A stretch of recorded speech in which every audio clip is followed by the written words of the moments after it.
Hi, and welcome to day 7 of the 12 days of Christmas here on Wonder & Wild. Today, we're going to be talking about those swans swimming. Now,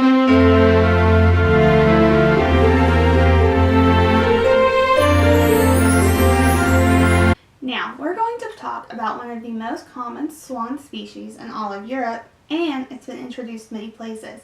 We're going to be talking about the mute swan. Now, the mute swan got its name from the fact that it's really the least vocal of all the swan species, so often people refer to them as a mute or a mute swan.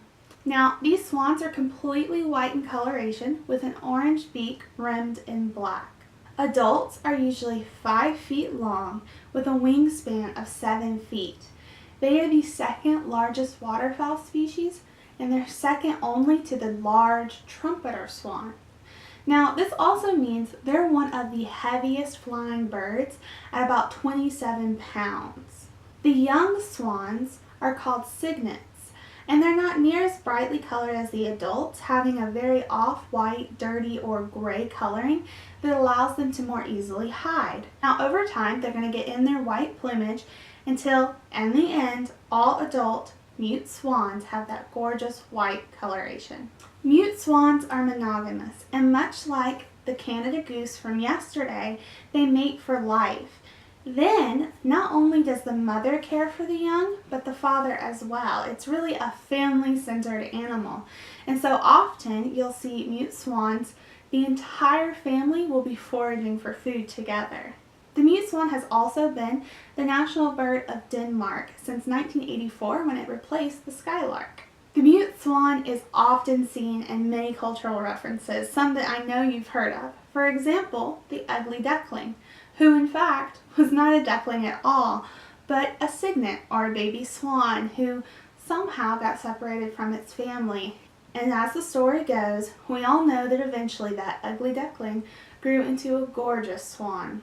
Then there's the famous ballet, Swan Lake, where Princess Odette and her companions are all turned into mute swans by a spell.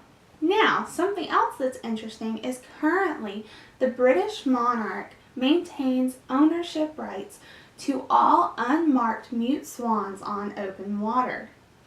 So this means if you have an unmarked mute swan in the United States of America, the British monarch technically owns that swan. Now, Queen Elizabeth II really only maintains her ownership rights of many of the mute swans found along the Thames. But it's still an interesting fact, and it's actually very similar to pandas in China. So all giant pandas are actually owned by the Chinese government. There are also mute swans found in the moat at Bishop's Palace at Wells Cathedral, where for centuries they've been trained to beg for food by pulling a string that rings a bell. Currently, only 2 of the remaining swans are still able to do this. It's a neat little trick. I hope you enjoyed learning all about mute swans here today for our 7th day of the 12 days of Christmas. All my sources are found in the description box below, and if you liked what you saw here, please give us a thumbs up and subscribe to our channel so you don't miss any more videos. And as always, stay wild and never stop wondering.